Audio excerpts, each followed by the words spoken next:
اور اسی کی برکت سے تم اپنی زبانوں سے اپنے معافی ضمیر کو ظاہر کرتے ہو اور لوگوں کو اپنے بیانات سے اپنے سامنے متاثر کرتے ہو اور اسی کے تمہارے کان سنتے ہیں. جس دن یہ روح نکل گئی تو تمہارے نام بدل جائیں گے اور جنازہ اس کو کہا جائے گا اور میت اس کو کہا جائے گا. زبان ہے لیکن بول نہیں سکتی، کان ہے لیکن سن نہیں سکتے، آنکھیں ہیں دیکھ نہیں سکتی. وہ بوڑھی ماں جس نے لاڈ سے پالا وہ آج رو رہی ہے، پکار رہی ہے، لیکن یہ جواب نہیں دے سکتا. وہ بھائی جو جان نچھاور کرتے تھے، وہ دوست جو اس پر مرتے تھے، آج وہ سامنے ہیں اور سارے اعضاء سالم ہیں، کوئی عضو خراب نہیں ہوا، لیکن اللہ کا امر نکل گیا تو اب یہ جسم کسی کام کا نہیں. قل الروح من امر ربی، اور روح میرے رب کا امر ہے. اور اس روح ہی کے لیے اللہ نے اس کی تربیت اور اس کی نشو و نما اور اس کو منور کرنا اور اس کو خوشبودار بنانے کے لیے اللہ نے بھیجا ہے. انسان جب دنیا میں آتا ہے کتنا چھوٹا جسم ہوتا ہے، ماں کے پیٹ میں بنا، وہ تو اللہ کی قدرت اور وہ مراحل گزرتے ہیں، لیکن دنیا میں جب آیا کہتے ہیں روح اور اس کی جسم دونوں برابر ہوتے ہیں. اب جسم کے لیے اللہ کا کتنا نظام چلتا ہے، ماں باپ کے دلوں میں کیسی محبت ڈالی، ماں کے سینے میں کیسے غذا، دودھ کی غذا بنائی، اور کائنات میں کتنی چیزوں کو. اب یہ بچہ بڑا ہو رہا ہے، بالش ڈیڑھ بالش کا بچہ تھا، اب 6-6.5 فٹ کے قد کا ہو گیا. اور پہلے لوگوں کی قد تو وہ قوم عاد، وہ تو کتنے بڑے ہاتھ جہاں قد والے کتنے ہاتھوں والے ہوتے تھے. اب یہ جسم بڑھ رہا ہے تو اصل جو روح ہے جس کی وجہ سے یہ انسان ہے اور یہ جسم بڑھ رہا ہے، اس روح کو پاکیزہ بنانا، اس کے لیے بھی اللہ نے اپنا یہ دین اتارا ہے اور حضرات انبیاء کرام کو بھیجا ہے. جب جسمانی تربیت اور غذا اور پالنے کے لیے اتنا نظام اللہ نے متحرک کیا ہوا، تو جو روح اصل ہے جس کو نورانی اور خوشبودار بنانے کے لیے اللہ نے انسان کو عطا کیا، تو اس کی تربیت کے لیے بھی اللہ کا اس عالم سے زیادہ بہت بڑا اہم نظام کہ نبیوں کو وحی دے کر اور اپنے کلام کا نور دے کر نبیوں کو حکم فرمایا تم چل کر جاؤ. حضرات انبیاء کرام کی محنت سے لوگوں کے دلوں میں یہ ایمان کا نور پیدا ہوتا تھا. ایمان کا نور کیا ہے؟ جیسے سورج کی روشنی سے ساری چیزیں واضح ہو جاتی ہیں اور انسان جو ہے نقصان دینے والی، نفع دینے والی چیزوں کو، اپنوں کو، پرایوں کو سمجھتا ہے اس سورج کی روشنی سے اور آنکھ کی روشنی سے. اسی طرح ایمان کی روشنی ایک ایسی روشنی ہے جو دلوں میں آتی ہے اور اس کی روشنی سے انسان کون سے وہ اعمال ہیں جو مجھے دنیا اور آخرت میں کامیاب کرنے والے ہیں اور کون سے وہ اعمال ہیں جو مجھے دنیا اور آخرت میں ناکام کرنے والے ہیں. اس ایمان کی روشنی سے پہچانتا ہے. اندھے کو پتہ نہیں کہ چیزوں کی شکلیں کیا ہیں اور رنگ کیا ہے، اس کو تو ایک احساس سا ہے. ہمارے ہاں علماء سال لگاتے ہیں تو ایک عالم آئے تھائی لینڈ کے، صلاح الدین ان کا نام تھا، نابینا تھے بڑے خوبصورت، اور وہ عالم بنے، قرآن پاک حفظ کیا اور اس کو پھر تجوید پڑھی، بڑی بہترین تلاوت کرتے تھے، بڑی دلسوز ان کی آواز تھی، اور پھر عالم بنے. یہ ساری کتابیں جو نابینا حضرات کے لیے ہوتی ہیں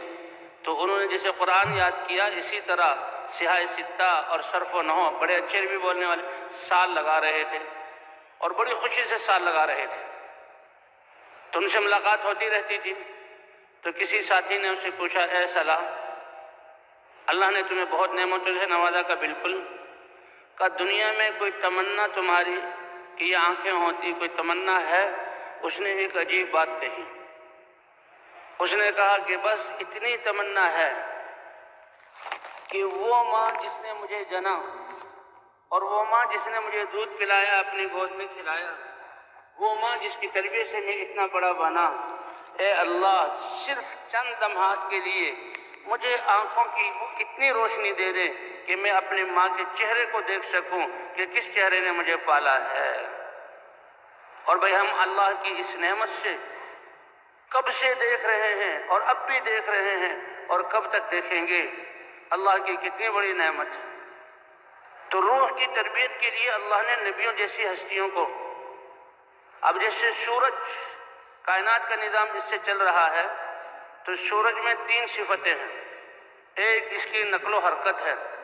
امام شافعی رحمۃ اللہ علیہ فرماتے ہیں کہ اگر گرمیوں کے دنوں میں جون جولائی میں یہ سورج آسمان پر رک جائے تو اس کی گرمی دنیا کے سارے اسباب کو جلا کر خاک کر دے اور زندگی کا نظام تباہ ہو جائے. نہیں، اس نے حرکت کرنی ہے. اور اگر یہ سورج ڈوب کر جو ہے اپنی جگہ رک جائے تو ٹھنڈک کی وجہ سے ساری کائنات کا نظام جام ہو جائے. تو یہ نقل و حرکت ایک نقل و حرکت ہے. کیوں؟ اس لیے کہ اس کی روشنی اور حرارت میں کائنات کی بقا ہے. اور دوسرا اس میں استقلال ہے کہ جب سے اللہ نے پیدا کیا اور جب اللہ باقی رکھیں گے سوائے اس دن کے جس دن یہ سورج مغرب سے طلوع ہوگا اور اللہ اپنی قدرت دکھائیں گے، تو اس دن کے یہ کیسے مسلسل استقلال کے ساتھ اپنی رفتار سے چل رہا ہے. تو نقل و حرکت اور استقلال، کیونکہ اس کا نفع کتنی کائنات کو اور ساری جو ہے مخلوقات کو ہے، اس لیے ٹھہر نہیں سکتا، کبھی رک نہیں سکتا، رفتار میں کمی نہیں لا سکتا. اور تیسری صفت اس کی یہ ہے کہ روشنی لے کر یہ حرکت کر، روشنی اور حرارت لے کر حرکت کر رہا ہے. تو اس سے کہیں زیادہ حضرات انبیاء کرام کی محنت کی وقت اور حضرات انبیاء کرام کی محنت کی اہمیت ہے. اور حضور صلی اللہ علیہ وسلم کے ختم نبوت کی وجہ سے اللہ نے یہ محنت اس امت کو دی. تو اس دعوت والی محنت میں سب سے بنیادی چیز نقل و حرکت ہے. جسے سورج کی جن سیاروں کو، جن فضاؤں کو، جن پہاڑوں کو، جن سمندروں کو اور جن فضاؤں کے جتنے فاصلوں کو روشنی کی ضرورت ہے وہاں روشنی پہنچاتا ہے. تو اللہ فرماتے ہیں اے امت محمدیہ، تم ناز اور فخر کرو اپنے نصیبے پر کہ تمہارے نبی حضرت محمد صلی اللہ علیہ وسلم کی ختم نبوت کی وجہ سے اللہ نے تمہیں سارے انسانوں کو کی رہبری کرنے کے لیے تمہیں پیدا کیا ہے اور قیامت تک آنے والے زمانوں کے لیے. تو لہذا اس کام میں بھی نقل و حرکت ہے. اس لیے ہمارا اللہ کے راستے میں نکلنا اور نکل کر اعمال کرنا، نکلے تو ہم اپنی گشت میں ہیں، مسجد میں آئے تو مشورے کے لیے ہیں، اور شہروزے میں آس پاس کی بستیوں میں جا رہے ہیں، اور چلے میں زیادہ سے زیادہ اپنے ملک کے کسی دور کے علاقے میں چلے جاتے ہیں، 4 مہینے کے لیے مختلف علاقوں میں چلے جاتے ہیں. نہیں، جس دن تم نے اپنے قدم کو گھر سے باہر رکھا، مسجد میں مشورے کے لیے بیٹھے اور تم تعلیم کر رہے ہو اور گشت کے لیے گلیوں میں جا رہے ہو اور پہلے شخص سے مل رہے ہو، اے ایمان والو تمہارا یہ نکلنا اتنا طاقتور اور اتنا بابرکت ہے کہ اپنے نکلنے میں تم سارے دنیا کے انسانوں کی نیت کرو. تمہارے ہر قدم کا اثر، تمہارے ہر بول کا اثر اور تمہارے عزم کا اثر اللہ پوری دنیا میں ڈالیں گے اور دنیا کی فضاؤں کو بدلیں گے. یہ باطل والے اپنی سائنسی ترقی اور اپنی جدید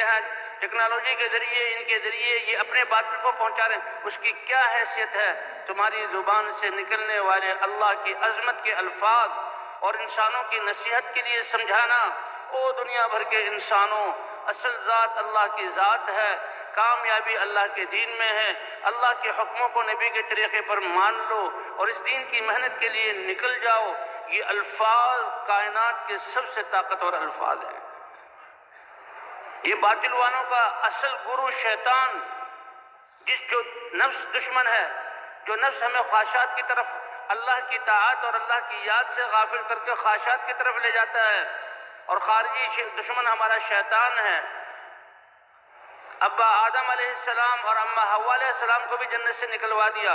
اللہ کے سامنے یہ وعدہ کر کے آیا ہے تیرے بندوں کو میں گمراہ کروں گا. اللہ نے فرمایا جو بندے جن کے دل میں میری یاد ہوگی اور میرے مطلوب ہوں گا، تمہارا بس اس پر چل نہیں سکتا. تو شیطان نے، ہمارا دشمن اصل شیطان ہے، ہمارا دشمن اصل ہمارا نفس ہے. تو جس شیطان نے ساری دنیا کو اللہ سے غافل کر کے دنیا میں لگایا ہوا اور غفلت کی زندگی ان کو دی ہوئی، اس دعوت کے الفاظ سے وہ شیطان بھی بے قابو ہو جاتا ہے اور اس دعوت کی طاقت کو برداشت نہیں کر سکتا. تو بے دین زندگی وہ گزارنے کا طریقہ جس میں ہماری دنیا آخرت کی کامیابی مسائل کا حل ہے اور انسانوں کی زندگیوں میں دین کا آنا، وہ نبیوں کی محنت.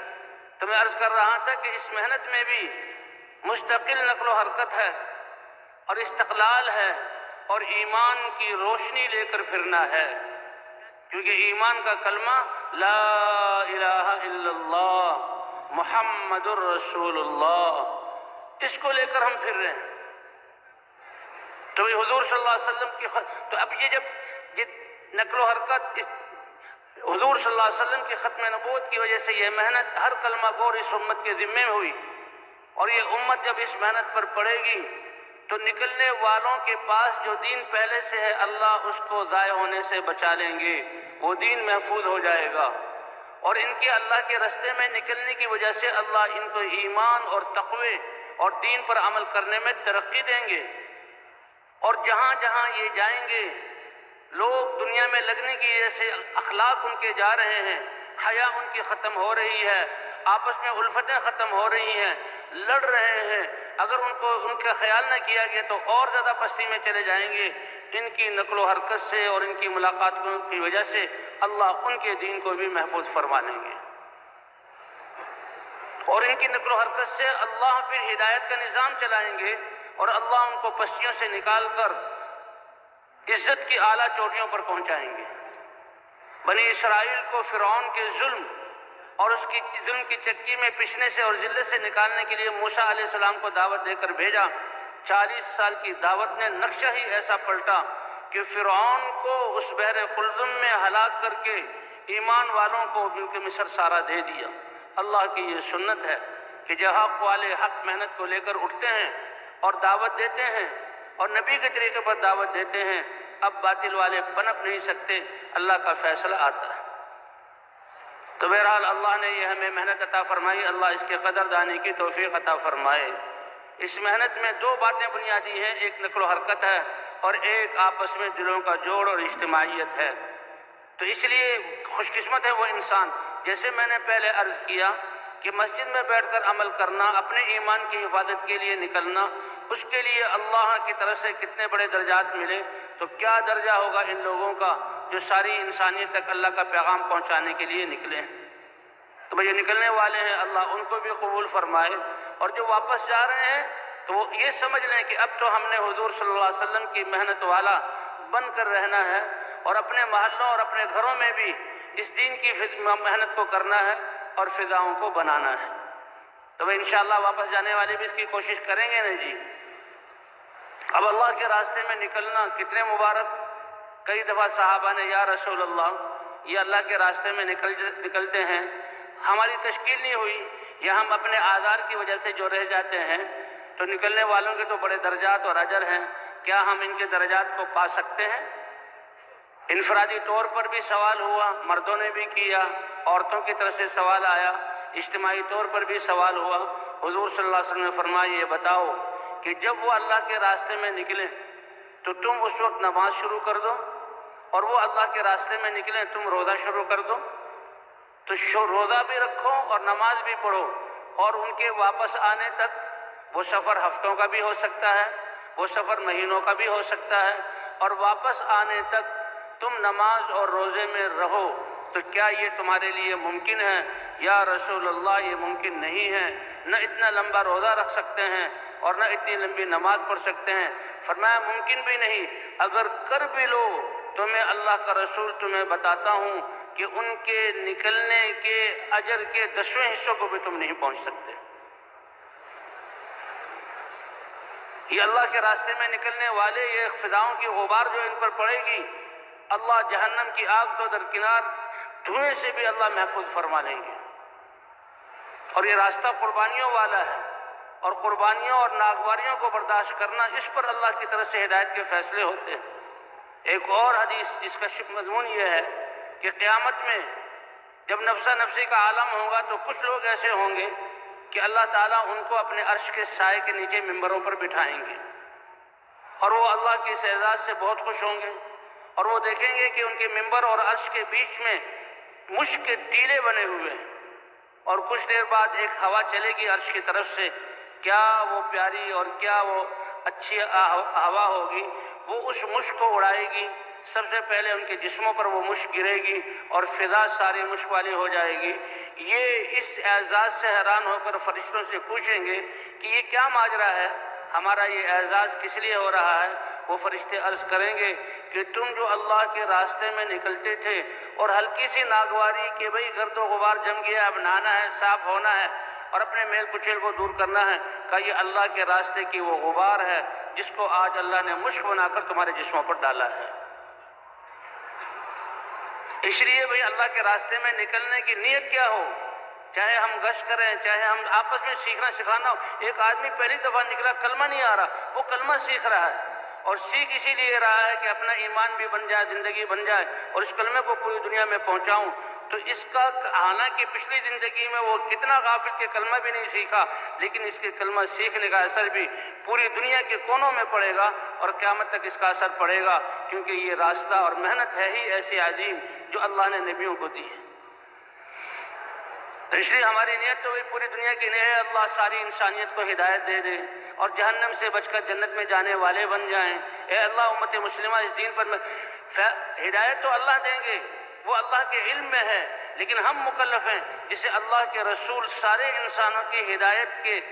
انتہائی طلبگار تھے اور اس کے لیے فکر مند رہتے تھے۔ اس لیے بھئی ہمارے سینوں میں بھی جو دل دھڑکیں اور ان میں جو غم ہو، ساری انسانیت کی ہدایت کے لیے اللہ ہدایت دیں گے، لیکن ان کی نقل و حرکت سے جن جن کو اللہ ہدایت دیں گے ان کی ہدایت پر آنے کا اور ان کے اپنی زندگیوں میں اعمال کرنے کا اور پھر اللہ کے راستے میں نکل کر قربانیاں کرنے کا اور ہدایت کا سلسلہ جو قیامت تک ملے گا۔ تو یہ پہلی جماعت جو ذریعہ بنی ہے، اللہ سب کو ان کی قربانی اور اعمال کا پورا ثواب دیں گے اور ان میں سے ہر ایک کو اللہ ان کی ساری زندگیوں کا ثواب عطا فرما دیں گے۔ الدال علی الخیر کفاعلہ۔ اس لیے بھی نیت سارے عالم کی کر کے نکلیں اور اجتماعیت کے جڑے رہیں۔ اس لیے کہتے ہیں بھی مسجد میں بھی جماعت بناؤ اور اس لیے کہتے ہیں کہ اللہ کے راستے میں بھی جماعت بنا کر نکلو۔ اللہ کے رسول صلی اللہ علیہ وسلم نے فرمایا کہ تم الگ الگ ہو کر جن راحتوں کو چاہتے ہو،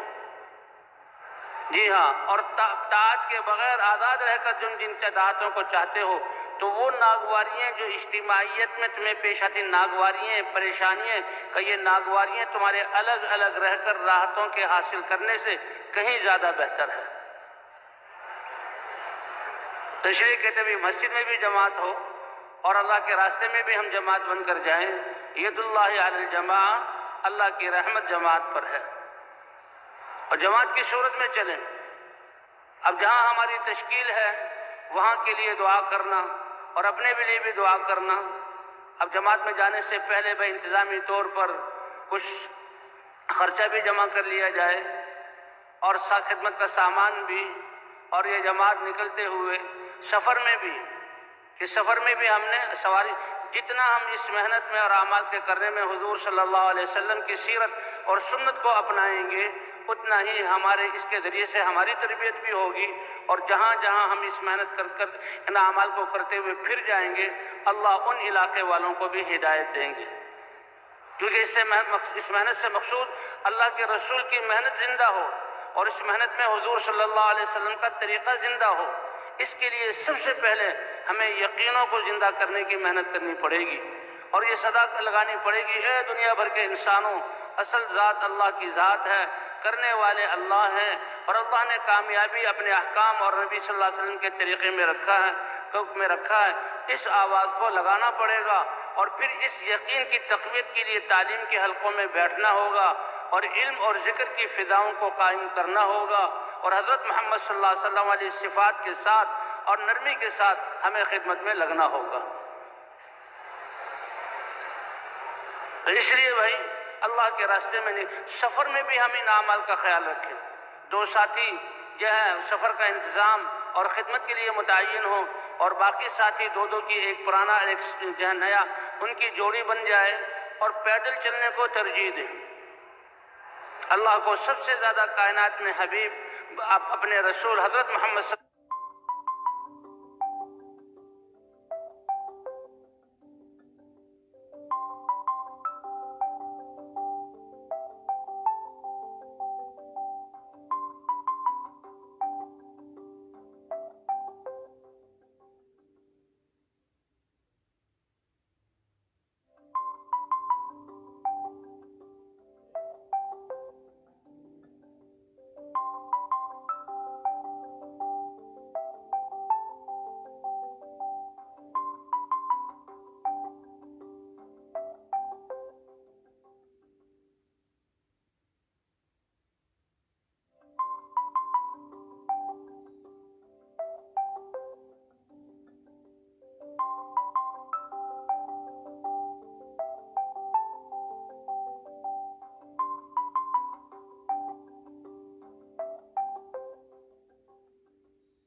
اللہ علیہ وسلم تھے اور ساری انسانیت کے لیے رسول بنا کر بھیجا،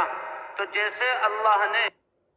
والے ہیں یہ سارے حالات سامنے آ کر اب یہ جو نکلنے والے ہیں یہ کام گزارش کرتا ہوں تم بھی اپنے بستر کندھوں پر رکھو اور اللہ کے راستے میں چلو۔ اب یہ عالم دیکھ رہے ہیں، سن رہے، دیکھ کر ترجمہ سن رہے ہیں اور اتنے متاثر ہو رہے ہیں کہ آنکھوں سے آنسو۔ جب اس نے بستر اٹھا کر وہ چلا اور کہا نکلو، تو وہ کھڑے ہوئے اور چیخے رونے میں سارا مجمع کی طرف متوجہ ہوا، کہا خدا کی قسم یہ بولنے والا ہے اور ہم سب گونگے ہیں۔ تو اللہ نے تو اتنا آسان کام کیا، نبیوں والا، جن کو جس کے ذریعے ساری انسانیت کو ہدایت ملے۔ تو بھئی یہ اعمال ہیں، دعوت دینا، تعلیم کے حلقوں میں بیٹھ کر جن اعمال کے فضائل اور جس محنت کے فضائل سن رہے ہیں ان کے آداب کو آپس میں مذاکروں کے ذریعے سیکھنا اور اپنی نماز کو بنانا۔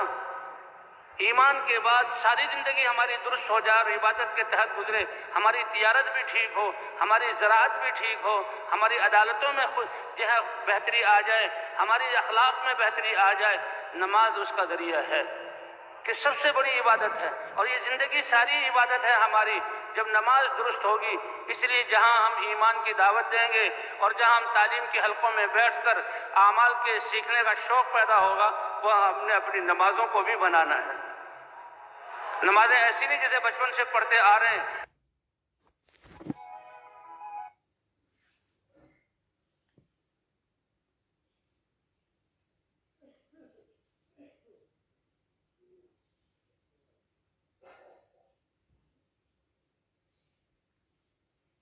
اس کا ذریعہ ہے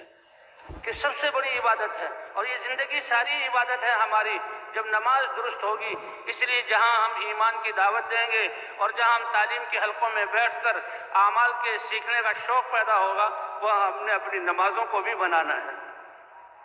نمازیں ایسی نہیں جیسے بچپن سے پڑھتے آ رہے ہیں۔ نمازوں میں خشوع اور خضوع، اللہ کا دھیان اور لمبی لمبی رکعتیں پڑھنا، نمازوں کو بنانا کہ نماز پر رزق کا بھی وعدہ ہے اور نماز پر مدد کا بھی وعدہ ہے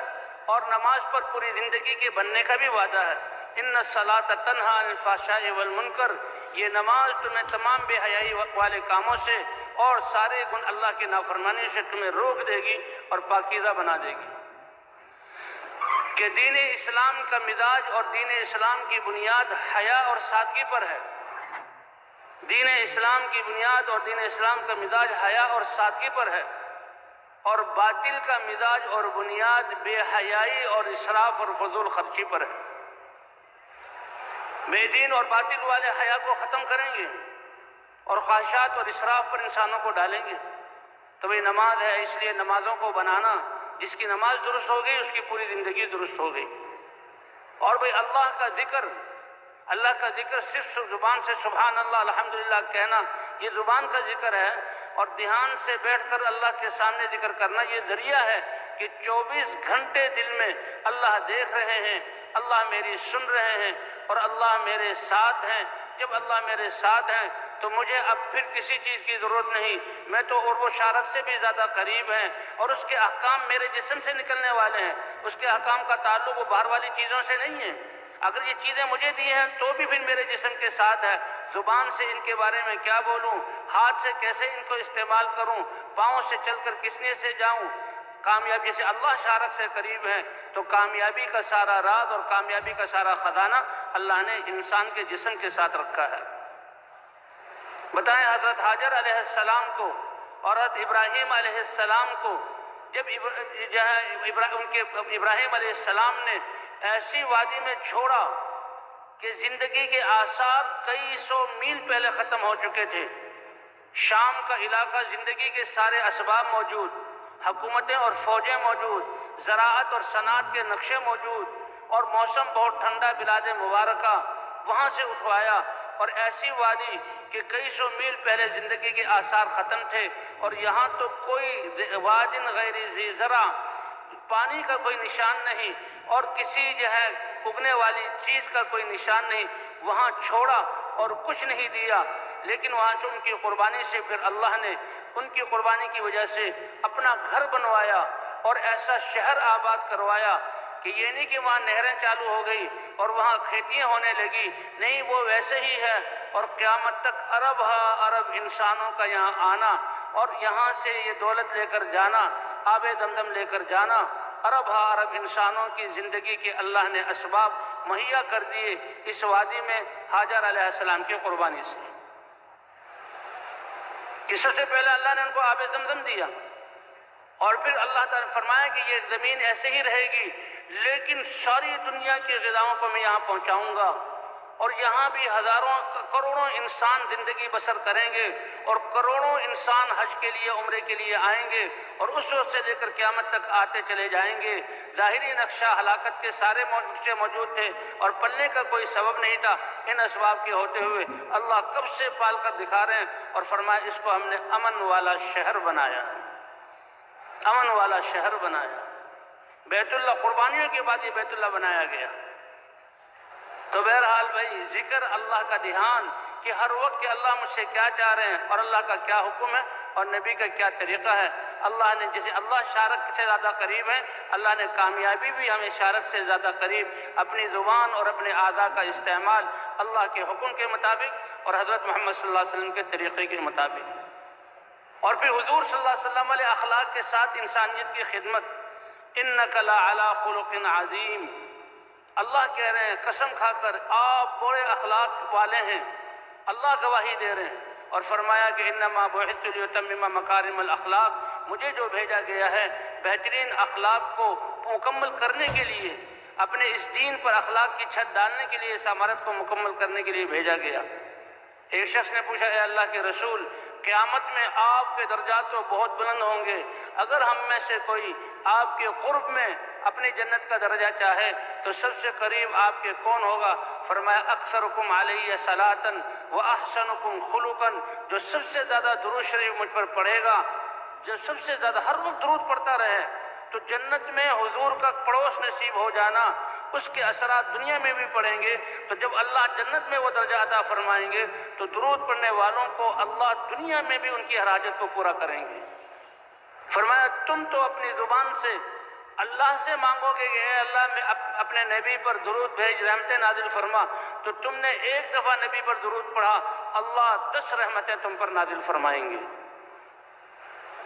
فرمایا اکثرکم علیہ صلاۃً واحسنکم خلقاً، تو اس لیے بھی اللہ کے راستے میں نکل کر جو ہماری محنت ہے کہ ہر مسلمان دعوت والا بن جائے، دعوت دینے والا، دعوت مخلوق سے اللہ کی طرف، اسباب اور نامادی نقشوں سے اعمال کی طرف، اور دنیا سے آخرت کی طرف،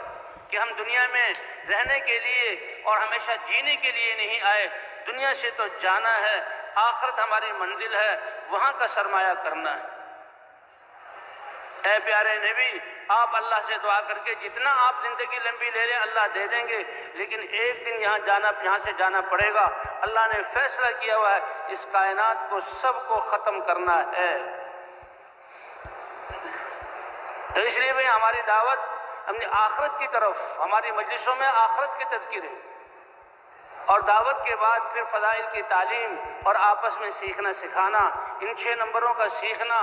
نمازوں کا سیکھنا، ایمان مفصل مجمل کا سیکھنا، اور جتنے ہمارے یہ اعمال ہیں، گشت کرنا، خدمت کرنا، وصولی کرنا، مسجد میں ٹھہرنا، یہ سارے آداب کے ساتھ ہوں۔ اور آخر میں بھائی ہمارے اخلاق، اس کے لیے ہمارا نکلنا ہے۔ ہم پیدل چلنے کو ترجیح دیں، جس بستی میں جانا ہے اس بستی میں اترنے سے، جب بس سے اترے ہیں یا پیدل چل کر پہنچے ہیں، بستی میں داخل ہونے سے پہلے ساتھیوں کو جمع کر لیا جائے۔ یہ چلنے سے جو تھکاوٹ ہوئی، کھانے پینے کی ترتیب آگے پیچھے ہوئی، گرمی سردی کے موسم نے ستایا، سفر میں جہاں کمر تختہ ہو گئی ہے تو شیطان آتا ہے، لو بھائی اتنی مشقت اور ایسی پریشانی، تو شیطان کہے گا واپس لوٹ جاؤ، لیکن نہیں، یہ تو اللہ نے ہمیں منتخب کیا، بھیجا ہے۔ تو اب ساتھیوں کو جمع کر کے کہ بھائی دیکھو ہم اللہ کے راستے میں نکلے ہیں، دنیا والے بھی سفر کر رہے ہیں، کوئی انسان بغیر قربانی کے اور بغیر مشقت کے دنیا میں زندہ نہیں رہ رہا۔ آرام پرست انسان کو تو لوگوں کی نظروں میں وہ گر جاتا ہے، وہ دنیا کے لیے مشقت اختیار کر رہے ہیں۔ اللہ نے ہمیں اپنے دین اور حضرت محمد صلی اللہ علیہ وسلم کی محنت اور انسانیت تک یہ کام دین پہنچانے کے لیے اللہ نے اپنے راستے میں نکلنے کی توفیق عطا فرمائی۔ حضرت ابوبکر صدیق رضی اللہ عنہ حضرت اسامہ کے لشکر کو روانہ کر رہے ہیں۔ اسامہ بہت چھوٹی عمر کے تھے، حضور کے انتقال پر آ گئے تھے، اب دوبارہ ان کو روانہ کر رہے ہیں، اور حضرت ابوبکر صدیق کو مسلمانوں کا امیر بنا لیا گیا، ذمہ دار بنا لیا گیا، تو حضرت ابوبکر روانہ کر رہے ہیں اسامہ کو۔ حضرت اسامہ اپنے سواری پر سوار تھے، حضرت ابوبکر صدیق کی اونٹنی بھی تھی، عبد الرحمن ابن عوف اس کو لے کر چل رہے تھے، لیکن ابوبکر پیدل چل رہے ہیں، ابوبکر پیدل چل رہے ہیں۔ حضرت اسامہ فوراً، اے امیر المومنین، یا آپ اوپر سوار ہو جائیں اے خلیفہ رسول اللہ، یا آپ بھی سوار ہو جائیں، یا مجھے کم از کم نیچے چلنے دیں۔ فرمایا نہیں، نہ ابوبکر سوار ہوگا اور نہ اسامہ تمہیں نیچے اترنے دے گا، چھوڑ ابوبکر کو کہ وہ اللہ کے راستے میں نکلنے والے کو روانہ رخصت کرنے کے لیے پیدل چلے اور اللہ کے راستے کی غبار اپنے پاؤں پر پڑنے دے، کیونکہ ہر قدم پر 700 نیکیاں ملیں گی، اور ہر قدم پر اللہ تعالیٰ 700 جو ہے گناہ معاف فرمائیں گے، اور ہر قدم پر اللہ 700 درجات بلند فرمائیں گے۔ اس لیے بھئی ان نوجوانوں کو اور اپنے ساتھ چلنے والوں کو فضائل سنائے جائیں کہ اللہ کے راستے میں نکلنے کا اجر اور یہ غبار پڑنے کا ثواب اور یہ تھکاوٹ، اس کی وجہ سے اللہ ہمیں اور انسانیت کو کتنی ہدایت دیں گے کہ قربانی کے بعد جو محنت کی جاتی ہے اللہ اس کو پائیداری دیتے ہیں۔ اللہ چاہتے تو بیت اللہ شام اور جو ہے یہ روم کے علاقوں میں، ٹھنڈے علاقوں میں جہاں بنوا سکتے تھے، لیکن بیت اللہ جہاں بنوایا اس سے پہلے کتنی قربانیاں، حاجر علیہ السلام کی قربانی اور ابراہیم علیہ السلام کے گلے پر چھری پھروائی، ان سب قربانیوں کے بعد جو آواز لگوائی، تو کہتے ہیں جب وہ آواز لگانے کے لیے ابراہیم علیہ السلام صفا پر چڑھے اور کہا دنیا بھر کے انسانوں، اللہ کا گھر بن گیا ہے، اس کے لیے آ جاؤ، تو سامنے جو اونچے اونچے پہاڑ تھے وہ آواز ان سے ٹکرا کر بازگشت بن کر واپس آتی، تو آتا ہے روایات میں ان پہاڑوں کو اللہ نے جھکا دیا اور اللہ نے اس آواز کو پوری دنیا میں پہنچا دیا۔ اسی طرح جب یہ دعوت والے یہ اللہ کی طرف بلا رہے ہیں، اللہ کے دین کی طرف بلا رہے ہیں، ان کی دعوت دینے میں اور چلنے میں جتنی مشقتیں ہوں گی اللہ پہاڑوں جیسی رکاوٹوں کو زیر کر دیں گے۔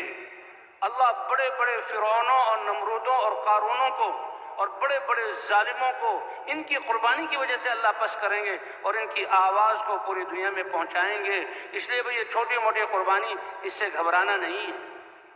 تو ذمہ دار ساتھی ان کو ترغیب دیں اور نیتیں ٹھیک کروائیں کہ ہمارا اس گاؤں میں آنا اللہ کا کلمہ بلند ہو جائے، ہمارا اس بستی میں آنا یہ ہمارے مسلمان بھائی ہیں، ہم ان کی ہمدردی میں آئے ہیں۔ یہ بستی والے اس سے ساری بدعنوانیاں، سارے ظلم، گھروں میں عورتوں پر ظلم، بھائی بھائی کی لڑائی، تجارت میں جو ہے ملاوٹ اور جناب تولنے میں کمی اور زمینوں پہ غصب، اللہ ان سب ظلموں کو ختم فرما دے اور اللہ اپنا دین ان میں زندہ فرما دے، اور یہ بستی حضور صلی اللہ علیہ وسلم کے زمانے کی مدینہ منورہ کی بستی بن جائے، اور یہاں کی مسجد حضور صلی اللہ علیہ وسلم کے زمانے میں جن اعمال سے آباد تھی ان اعمال سے آباد ہو جائے، اور یہاں کا بچہ بچہ جسے صحابہ کرام اور ان کے بچے دین کی محنت کرتے تھے وہ محنت کرنے والے بن جائیں۔ ذمہ دار ساتھی اپنے ساتھیوں سے اس کی جو ہے وہ نیت کروائیں۔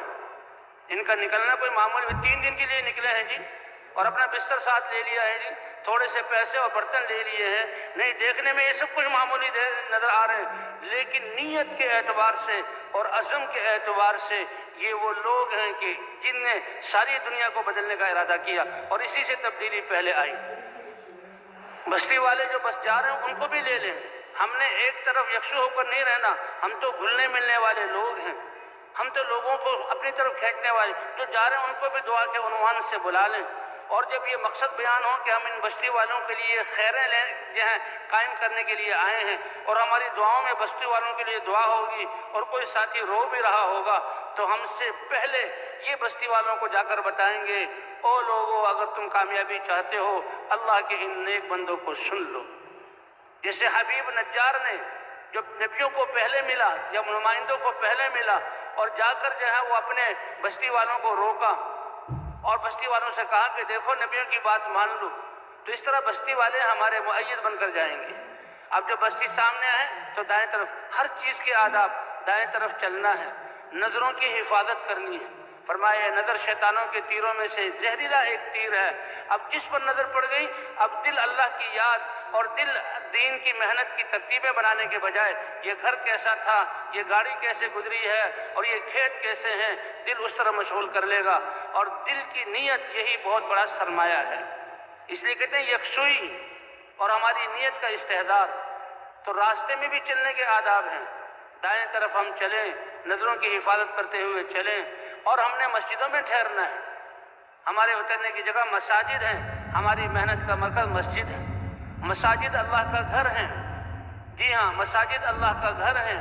اور مسجد جیسے رات بیان ہوا کہ مسجدوں میں اکثر رہنے والے وہ مساجد کے کھونٹے ہیں اور فرشتے ان کی صحبت میں ہیں، جی ہاں۔ اور فرشتے اگر وہ کسی کام میں جائیں تو فرشتے ان کو تلاش کرتے ہیں، کام میں دیکھیں تو ان کی مدد کرتے ہیں، اور جب بیمار ہوں تو فرشتے عیادت کے لیے آتے ہیں۔ بھئی جو فرشتے مددگار بن جائیں تو بتائیں دنیا کی کون سی طاقت ان کے کاموں کو روک سکتی ہے۔ اس لیے مسجد میں یہ مساجد اللہ کے گھر ہیں، رک جائیں، اور اللہ کے گھر کی عظمت کا استحضار کہ اس میں کیسے اللہ کے گھر میں داخل ہونے کے آداب ہیں، جی ہاں، کہ بائیں پاؤں سے پہلے جوتا نکال کر جوتے پہ رکھ لیں، دائیں پاؤں سے جوتا نکال کر دائیں پاؤں کو مسجد میں داخل کریں، بسم اللہ والصلاۃ والسلام علی رسول اللہ اللہم افتح لی ابواب رحمتک کہہ کے مسجد میں داخل ہوں۔ اور مسجد میں جماعت داخل ہوئی ہے، کہتے ہیں اللہ کے راستے میں جو ہم سامان لے جا رہے ہیں بڑا مختصر سا، جیسے میں نے شروع میں عرض کیا تھا کہ اس راستے میں نکل کر سادگی کو سیکھنا ہے، تکلفات سے اپنے آپ کو نکالنا ہے، اور یہ سامنے آنا کہ ہماری زندگی تو بڑی آسان ہے، ہم نے تو خود اپنے آپ کو مشقت میں ڈالا ہوا ہے، تو اللہ کے راستے میں نکل کر کم سے کم گزارا کرنا، قناعت پر آنا، یہی پھر گھر پر آ کر اپنی زندگی میں سادگی کو لانا ہے۔ اس لیے جو ہمارا سامان ہو، اگر وہاں مسجد کے ساتھ حجرہ بنا ہوا، اب الحمدللہ نظام بن گیا، بھئی یہ کمرہ کس کے لیے ہے؟ یہ جماعتوں کے ٹھہرنے کے لیے، تو سامان وہاں رکھا جائے، مسجد میں نہ لے کر جائیں۔ لیکن اگر وہ کمرہ امام یا مؤذن یا خادم کا ہو پھر ہم اس میں نہیں جا سکتے، پھر تو مسجد میں جا کر ایک کونے میں بڑی ترتیب سے اپنے بستروں کو رکھا جائے کہ وہ خلل نہ آئے جہاں صفوں میں، اور پھر چادر سے ڈھانک دیا جائے کہ ہر آنے والا سمجھے کہ بڑے مہذب لوگ اور ہستیاں آئی ہیں، یہ اللہ کا پیغام لے کر آئی ہیں، کیسے ان کی مرتب زندگی ہے۔ اور اللہ کے گھر میں داخل ہو کر سب سے پہلے وضو کریں اور 2 رکعت نفل پڑھیں۔ اگر وہاں دیہاتوں میں بعض جماعتیں چلتی ہیں کہ مسجد کا یعنی بہت خستہ حال ہے، گرد غبار پڑی ہوئی ہے، وضو کی جگہ صاف نہیں ہے، تو ہم سارے ساتھی صفائی کریں مسجد کی، وضو کی جگہ کو صاف کریں، ٹینکی میں پانی بھر دیں اور وضو کر کے پہلے 2 رکعت نفل پڑھیں۔ اے اللہ، یہ ہمارے مسلمان بھائی اس بستی کے رہنے والے، ان کے دل آپ کے ہاتھ میں ہیں، اے اللہ ان کے دلوں کو اپنے دین کی طرف مائل فرما۔ اوپر سے جو فیصلے ہوتے ہیں دنیا بھر کی طاقتیں ان کو روک نہیں سکتی، اس لیے ہم نے اللہ سے مانگنا ہے، اور مانگ کر بھائی سب سے پھر مشورے کے لیے بیٹھ جانا ہے۔ اللہ اپنے ان صحابہ سے اہم امور کے بارے میں مشورہ کیجئے، یہ امت کی تعلیم کے لیے مشورے کا حکم دیا،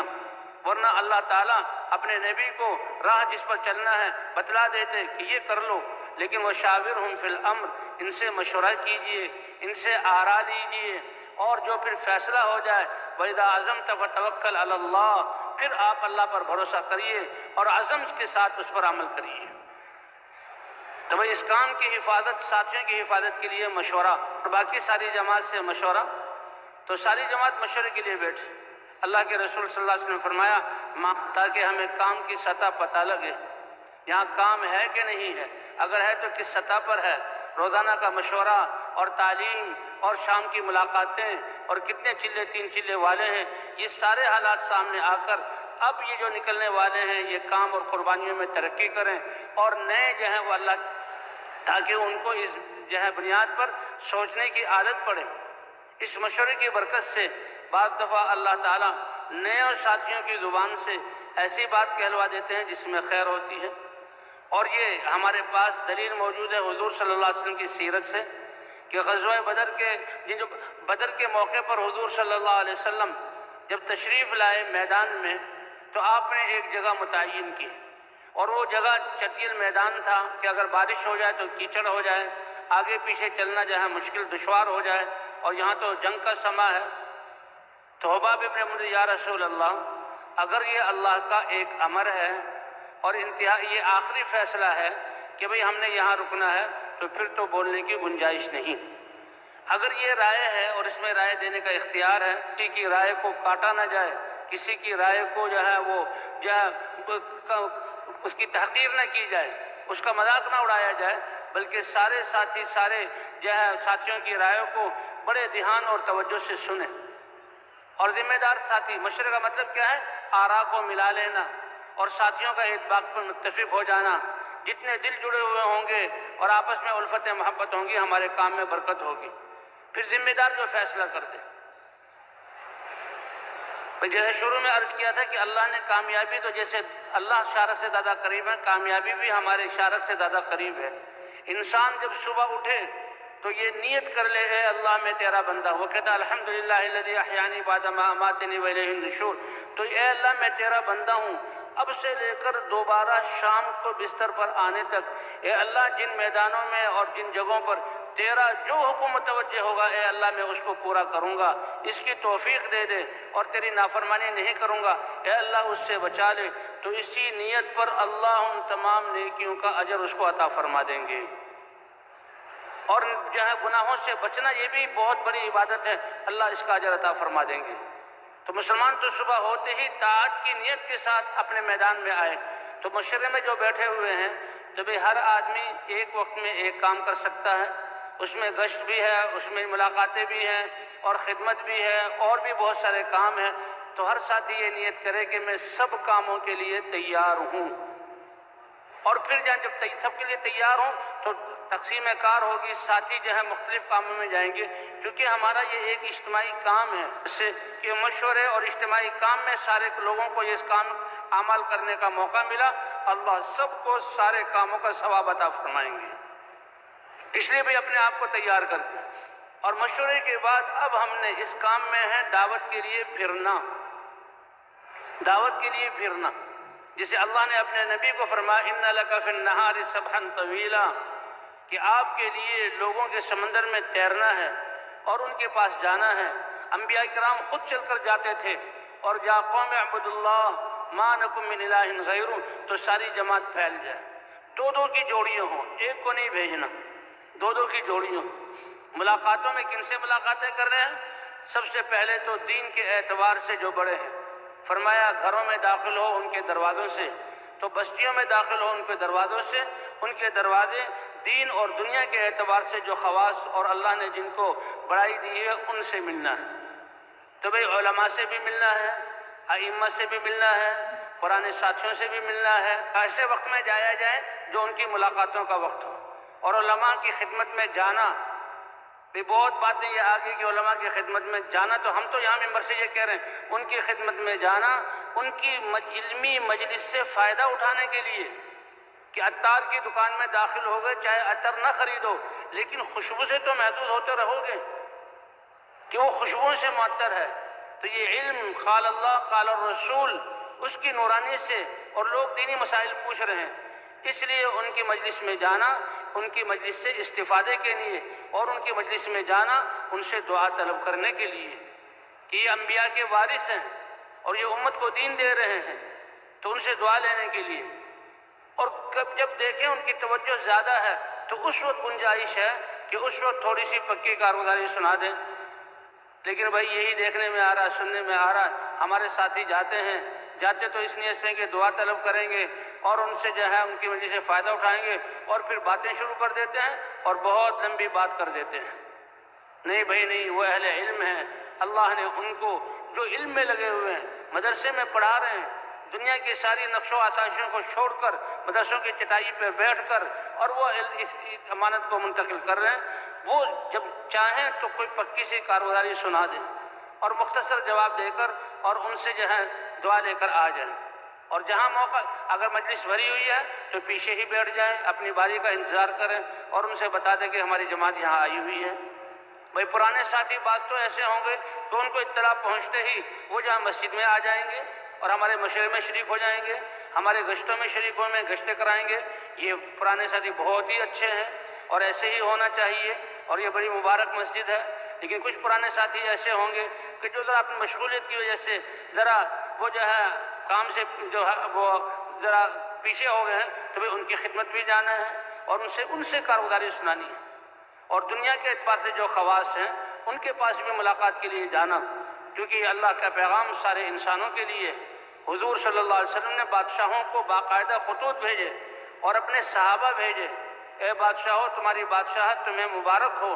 اور تمہارے ماتحت اللہ کی کتنی مخلوق ہے، اگر تم درست ہو گئے اللہ کی اطاعت پر آ گئے، اور تمہیں دیکھ کر تمہارے ماتحت جو لوگ دین پر آئیں گے تمہیں اللہ اپنی اطاعت کا ثواب بھی دیں گے، اور جن لوگوں کی ہدایت کا ذریعہ بنے ہو ان کا ثواب بھی دیں گے۔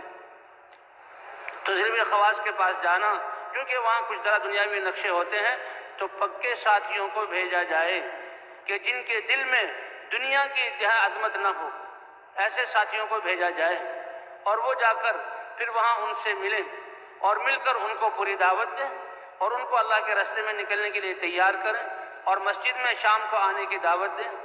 اور اگر وہ خود تیار نہ ہو نکلنے کے لیے تو مسجد میں لایا جائے، مسجد میں وہاں بھی دعوت دیں، پھر مسجد میں شام کو بھی دعوت کے لیے تیار کیا جائے، لیکن ان کے جو بچوں میں سے اور ان کے خدام میں سے کسی کو اللہ کے راستے میں نکالا جائے، اور پھر ایک ایک مسلمان سے یہ کوشش ہو ہماری کہ اس 24 گھنٹے میں 100% مسلمانوں سے ملاقات ہو جائے، 2.5 3 گھنٹے 4 گھنٹے ہم نے ایسے مارے پھرنا ہے اور لوگوں کو اللہ کی طرف بلانا ہے۔ اور بھائی جب گشتوں سے تھک جائیں، جب گشتوں سے تھک کر مسجد میں آئیں، اب ہے تعلیم کا وقت کہ کھانا مؤخر ہوا اور سردی میں ٹھٹر رہے ہیں یا گرمی میں پسینہ اور تھکاوٹ کے سانس چڑھا ہوا ہے، اور اب مسجد میں آئے ہیں تو سب سے پہلے ہم یہ چاہتے ہیں کہ اللہ اس تھکنے پر ہمیں کیا عطا فرمائے گا۔ جب تعلیم کے حلقوں میں اللہ کے وعدے سنیں گے تو وہ اتنی بڑی عنایتیں، اتنے بڑے انعامات ہیں کہ انسان ان کو سنے گا، ان کی ساری تھکاوٹیں دور ہو جائیں گی، اور دل سے یہ بات آئے گی کہ میں نے تو بہت تھوڑا کیا اور ہم تو دوبارہ جانے کے لیے تیار ہیں۔ تو یہ دعوت جو ہے یقین کو بنانے کے لیے، اور تعلیم اس یقین کی تقویت کے لیے کہ جیسے ہم نے بستیوں میں بیان کیا، اے لوگوں کامیابی اللہ کے احکام میں ہے، اللہ کے احکام کا تعلق ہمارے اعضاء سے ہے، ان احکام کے ماننے پر اللہ دنیا اور آخرت بنائیں گے۔ وہ کیسے بنائیں گے؟ تو اب فضائل کی تعلیم میں پتہ لگے گا۔ جسے ابھی عرض کیا تھا کہ یہ نماز جیسی عبادت یہ انسان کو پاکیزہ بنا دیتی ہے، یہ بے حیائیوں سے روک دیتی ہے، اور اس پر رزق کا بھی وعدہ ہے اور اللہ کی مدد کا بھی وعدہ ہے۔ وَاسْتَعِينُوا بِالصَّبْرِ وَالصَّلَاةِ، اللہ کی مدد چاہتے ہو تو ناگواری پر صبر کرو اور دین پر جم جاؤ اور نمازیں پڑھو، اللہ کی مدد اترے گی۔ وَاسْتَعِينُوا بِالصَّبْرِ وَالصَّلَاةِ وَأْمُرْ أَهْلَكَ بِالصَّلَاةِ وَاسْتَبِرْ عَلَيْهَا وَأْمُرْ أَهْلَكَ بِالصَّلَاةِ وَاسْتَبِرْ عَلَيْهَا لَا نَسْأَلُكَ رِزْقًا نَحْنُ نَرْزُقُكَ، رزق کا وعدہ ہے کہ آپ اپنے گھر والوں کو، جہاں آپ خود نبی ہوتے ہوئے نماز کا اہتمام کر رہے ہیں، اپنے گھر والوں کو بھی نماز کا حکم کیجئے اور خود بھی اس کا اہتمام کیجئے۔ ہم روزی کمانا نہیں چاہتے کہ جی پیٹ بھی لگا ہوا ہے، اس کے لیے روزی رزق کا ذمہ تو اللہ نے لیا ہوا ہے۔ ان ما اريد منهم من رزق وما اريد ان يطعمون ان الله هو الرزاق ذو القوة المتين وما من دابة في الارض الا على الله رزقها، کہ ہم آپ سے روزی کمانے نہیں چاہتے، نحن نرزقک، یعنی ان نمازوں کی وجہ سے ہم آپ کو رزق عطا فرمائیں گے۔ تو کتنا بڑا وعدہ ہے بھائی، تو یہ فضائل کی تعلیم میں پتہ لگے گا، پھر نمازوں کو بنانے کا شوق ہوگا۔ یہ فضائل اور یہ وعدے کب پورے ہوں گے؟ جب ہماری نماز حقیقی نماز ہوگی۔ اسی طرح بھی اللہ کے ذکر پر کیا فائدہ کہ انسان اپنے دل میں اللہ کو یاد کرتا ہے، اللہ اپنے دل میں اس کو یاد کرتے ہیں۔ انسان ذکر مجلس میں کرتا ہے تو اللہ اس سے بہتر جسم مجلس یعنی فرشتوں کے مجلس میں یاد کرتے ہیں۔ الا بذکر اللہ تطمئن القلوب، اللہ کا ذکر کرنے سے دلوں کو اطمینان ملتا ہے۔ اور بھی اللہ کے راستے میں نکلنے کے فضائل، اللہ اکبر، کہ ان تنصر اللہ ینصرکم، ہمارا اللہ کے راستے میں نکلنا اور دین کی دعوت دینا اور تھوڑا سا اپنے آپ کو تھکانا، اللہ کے دیے ہوئے مال میں سے لگا دینا، وقت میں سے لگا دینا، اللہ اس کو اپنی قرآن اور اپنی زبان میں کہ دیکھو میرے بندے میرے دین کی مدد کر رہے ہیں۔ بھئی کیا ہم مدد کر رہے ہیں؟ وہ تو اللہ کے امر پر لبیک کہہ کر ہم اپنی وسعت کے، بوڑھا اپنے بڑھاپے کے ساتھ، بیمار اپنی بیماری کے ساتھ، کمزور اپنی کمزوری کے ساتھ، جوان ذرا اپنی جوانی کے ساتھ، اور ان زبان سے الفاظ کہہ رہا ہے، لیکن اس کی تعبیر کی یہ اللہ کے دین کی مدد کر رہے ہیں، اور اللہ کا وعدہ کہ تم تو اپنی میری دی ہوئی استعداد اور کمزور صلاحیتوں کے ساتھ میرے دین کا بول رہے ہو، اور میں آسمان والا رب عرش عظیم اپنی قدرت کے ساتھ تمہاری مدد کروں گا۔ وَإِن يَنْصُرْكُمُ اللَّهُ فَلَا غَالِبَ لَكُمْ۔ تو بھئی تعلیم میں بیٹھ کر ہم نے یہ جو ہے فضائل سننے۔ اب تعلیم کے بھی آداب، اور تعلیم کا مقصد کیا ہے کہ ہمارا علم اور عمل ایک ہو جائے۔ صحابہ کرام کی یہ شان تھی کہ ان کا عمل علم سے پیچھے نہیں تھا۔ آج دین کی محنت نہ ہونے کی وجہ سے ہماری معلومات بہت زیادہ ہیں لیکن عمل ہمارا بہت پیچھے ہے۔ حالانکہ مسلمان کی شان یہ ہے کہ اللہ کا جو امر آئے فوراً اس پر عمل کرے، تو ہمارے معلومات ہمارے معمولات بن جائیں۔ جی ہاں، اور چیزوں کا تأثر نکل کر اللہ کی ذات کا تأثر ہمارے دل میں آ جائے، اور ہمارے دل ایمان کے نور سے منور ہو جائیں۔ جیسے دعوت دینے سے ایمان کا نور بنتا ہے اور اس روشنی سے نظر آتا ہے اعمال میں کامیابی کا، تو قرآن پاک کی تلاوت اور احادیث اور وحی کا سننا اس سے بھی ایمان میں ذاتی ہوتی ہے۔ اور بھائی اس کے فضائل کہ اللہ تعالیٰ فخر فرماتے ہیں اور فرشتے ایسی مجلسوں کو ڈھونڈتے ہیں، اور آخر میں اعلان ہوتا ہے قوموا مغفور لکم قد بدلت سیئاتکم حسنات۔ تم اتنے بڑے عمل میں بیٹھے تھے، اللہ اور اللہ کے رسول کے وعدوں کو دہرا رہے تھے، اللہ کے ذکر میں مشغول تھے، اللہ نے تمہیں یہ انعام دیا کہ اس حال میں اٹھو کہ تمہارے سارے گناہوں کو بخش دیا گیا اور اللہ نے پاکیزہ بنا دیا۔ اس لیے کہتے ہیں تعلیم ہماری ہر ایک کی ضرورت ہے۔ کامیابی کہاں سے ملے گی اور کامیابی کا راستہ کہاں ہے، یہ ضروری ہے۔ اس لیے مسجدوں میں تعلیم، اپنے گھروں میں تعلیم، اور جہاں سے لوگ بازار اور ریلوے اسٹیشن اور جہاں ہوائی اڈے اور جہاں وہ بسوں کا اسٹاف لوگ جمع ہیں، مزدور ہیں، ان کو بتانا کہ کامیابی تو اللہ کی طرف سے ملتی ہے اور کامیابی کا راستہ اللہ چھوڑ دیں۔ کیا مزدوری چھوڑ دیں؟ نہیں، ان میں اللہ کے احکام اگر پورے کرو گے، اللہ نے تجارت ہے لیکن تجارت سے نہیں پلتے، تجارت میں صداقت اور امانت داری، انسانیت کی خدمت، اور یہ زراعت ہے، اس سے نہیں پلتے، اس میں جو اللہ کے اوامر ہیں اللہ اس پر تمہیں کامیابی عطا فرمائیں گے۔ تو اس لیے تعلیم کے حلقوں کا اہتمام، یہ اس کے فضائل کے اس حال میں کھڑے ہو تمہارے گناہ بخش دیے گئے۔ ایک فرشتہ عرض کرتا ہے کہ اے اللہ، ایک آدمی تو وہ کہیں باہر سے آیا تھا اور اپنے کسی کام کے لیے آیا تھا، وہ آدمی یہاں بیٹھا ہوا تھا، وہ تو اس کی دیا، میں نے ان کے گناہوں کو بخش دیا۔ اور بھائی تعلیم کے بعد 6 نمبروں کا مذاکرہ بھی ہے، سارے ساتھی ایک ایک کھڑے ہو کر جو ہے وہ سارے 6 نمبروں کا مذاکرہ کریں، یہ نہیں کہ 2-3 ساتھیوں نے بیان کر لی۔ اس لیے تعلیم میں فضائل کا پڑھنا اور قرآن پاک کی تجوید کا حلقہ، اور اسی طرح آخر میں 6 نمبروں کا مذاکرہ، ہر ایک کو مناسب وقت دیا جائے، شروع ہی میں تجوید کر لی جائے۔ اور تجوید کا مقصد کیا ہے کہ آپس میں ہمارا قرآن کو دہرانا، اور ایسے دہرانا کہ ہمیں احساس ہو جائے کہ ہماری قرآن کی کیا حالت ہے، کیونکہ نماز میں تو قرآن سورہ فاتحہ ہے، کسی سورت کا ملانا ہے، قرأت ٹھیک ہوگی تو نماز ٹھیک ہوگی۔ اور شروع میں سورہ فاتحہ کو دہرایا جائے اور چند صورتیں دہرا دی جائیں، جس کو اللہ نے قرآن پاک کو تجوید سے پڑھنے نماز ٹھیک ہوگی تو زندگی ٹھیک ہوگی۔ اللہ کا شکر ہے یہ سیکھنے سکھانے والا ایسا ماحول ہے کہ اس میں ابھی رائیونڈ ایک شخص آیا اور اس کو میں دیکھا سن 71 سے میں اس کو دیکھ رہا تھا اور بڑی اچھی حالت میں نے ان سے پوچھا کہ آپ کی عمر کتنی ہے؟ کہ جی 105 سال ہے۔ میں نے کہا یہ کیسے ہو سکتا ہے؟ اس نے کارڈ دکھایا، اس کا شناختی کارڈ جو پاکستان کا بنا ہوا، 1915 کی اس کی پیدائش۔ اب وہ اللہ کے راستے میں نکلا ہے۔ میں تعلیم کا حلقہ کرا رہا تھا تو ایک ساتھی میرے پاس آئے تعلیم کے حلقے جو تجوید کے دوران، اور آنکھوں سے رونے لگے، کہتے ابھی 4 مہینے کے لیے نکلا ہوں، چلہ میرا ہوا ہے۔ تو میں نے کہا کیا فرما رہے ہیں آپ؟ کہنے لگا مولوی صاحب 35 سال تک اپنی مسجد سے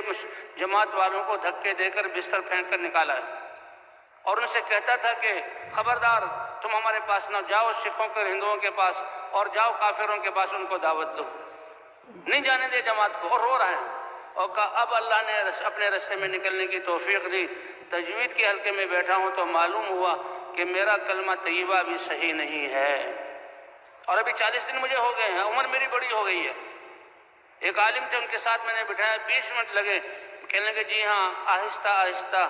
اب یہ زبان کلمے سے مانوس ہو رہی ہے، انشاءاللہ کچھ دنوں تک یہ کلمہ جاری ہو جائے گا۔ تو بھی اللہ نے کیسا نظام ہمیں دیا، اور یہ علم کا آنا لینا دینا تو آمنے سامنے ہے۔ صحابہ دیکھو، یہ تھی حضور صلی اللہ علیہ وسلم کی نماز جیسی پڑھ کر دکھا رہا ہوں، وہ آنے والے نئے لوگ عمل سے سیکھتے تھے، اور آمنے حضرت علی حضرت عثمان، آؤ تمہیں حضور صلی اللہ علیہ وسلم کا وضو سکھاؤں، خود وضو کر کے بتلاتے تھے کہ دیکھو اس طرح حضور ہاتھ دھوتے تھے، 3 دفعہ کلی کرتے، ناک میں پانی ڈالتے تھے، اور 3 دفعہ آزاد ہوتے تھے، یہ ہے اللہ کے رسول کا وضو۔ امت نے اس کو سیکھا، اور مسجد کا ماحول ایسا کہ مسجد میں وہ سارے اعمال، مساجد کو آباد کرنا، ثمامہ ابن اسال قیدی ہیں، ان کو مسجد میں باندھا گیا، اور طائف کا وفد جو آیا، طائف مجبور ہو کر اور کہا اب تو اسلام میں داخل ہونا پڑے گا، اللہ کے رسول نے ان کے لیے مسجد میں خیمہ لگوایا، کہ جب وہ طائف والے کہ ایک دن اللہ کے رسول کو سرداروں نے بیٹھنے نہیں دیا، اور آپ پیدل چل کر آئے، 80 میل پہاڑوں کا سفر طے کر کے آئے، اور اس امید سے آئے کہ یہ سمجھدار سردار لوگ ہیں اور قریش ہیں، میری بات کو سنیں گے، سرداروں کے پاس گئے تو انہوں نے بیٹھنے نہیں دیا، حالانکہ عربوں کی مہمان نوازی، آنے والے مہمان کو بٹھانا، پانی پلانا، کھانا کھلانا اور سلانا، چاہے وہ عام مہمان ہو، یہ ان کی گھٹی میں پڑا ہوا تھا، اور یہ ان کی عزت کی چیز تھی۔ لیکن آج کائنات کے سب سے قیمتی ہستی اللہ کا پیغام لے کر آئی ہے، ایک ساتھ آ کر چلیے آپ بیٹھے نہیں، آپ دوسری جگہ چلی جائیے، میں آپ کی بات سننے کے لیے تیار نہیں۔ دوسرے نے بھی ایسا جواب دیا، اور تیسرے نے بھی ایسا جواب دیا، اور تینوں کے پاس سے اللہ کے رسول چلے گئے۔ تو بھئی یہ محنت تو قربانیوں والی ہے، اور آپ نے کہا چلو یہ سردار تو اپنی سرداری میں، انہوں نے میری بات نہ سنی، عام لوگ بازاروں میں ان کو دعوت دوں گا تو وہ میری بات کو سن لیں گے۔ آپ نے جب یہ دعوت دی، اوہو یہ وہ نبی ہے جو ایک اللہ کی طرف بلاتا ہے، ایک شور مچ گیا، بچے تالی پیٹنے لگے، اور ایسا اللہ اکبر تصور نہیں کر سکتے ہم کہ اللہ کا پیغام پہنچانے میں اللہ کے نبی نے کیا قربانی کی۔ اور پھر آپ پر پتھروں کی بارش ہوئی، آپ رکنے کے بجائے دوڑے، بعض روایت میں 7 میل تک پتھروں کی بارش ہوتی رہی، سارا جسم لہو لہان ہو گیا، جوتے خون سے بھر گئے۔ فرشتے آ گئے کہ اگر فرشتوں کو حکم دے، اے اللہ کے سامنے، اے اللہ میں آپ امت کو سکھانے کے لیے کہ دیکھو یہ نہیں کہا کہ میں آپ کا رسول ان کے فائدے کے لیے آیا، ان کو دعوت دینے کے لیے آیا، ان نے میرے ساتھ، اے اللہ میں اپنی ہی آپ کی طرف شکایت کرتا ہوں، اے اللہ اگر اس سب کے باوجود آپ راضی ہیں تو مجھے اس کی کوئی پرواہ نہیں، اور اگر آپ راضی نہیں تو آپ کا راضی کر دینا، یہ سب سے زیادہ ضروری ہے۔ لیکن یہ دعوت شروع میں تو یہ حال، اور مکے والوں نے، لیکن حق غالب ہو کر رہتا ہے، اس کے لیے استقلال اور قربانیاں ہیں اور جمنا ہے۔ اب ایسا موقع آیا، مکہ فتح ہو گیا، اور قبائل جب سب اسلام میں داخل ہونے لگے اور حضور صلی اللہ علیہ وسلم کے صحابہ بنے، اب طائف والوں کو فخر ہوئی، اس نے کہا بھئی اب تو اس دین کو قبول کیے بغیر چارہ کار نہیں، آخری کوششیں کر لی جنگوں کے ساتھ، اب تو خود مریں گے، اب تو لہذا جاؤ محمد صلی اللہ علیہ وسلم کے پاس اور ان سے بات کرو، اور خود جا کر کچھ اپنی شرطیں رکھ کر پھر اسلام میں داخل ہونے کے لیے جو ہے تم تیار ہونا۔ تو اللہ نے کیسا نظام بدلا، اب طائف والا وفد آ رہا ہے چند افراد کی صورت میں،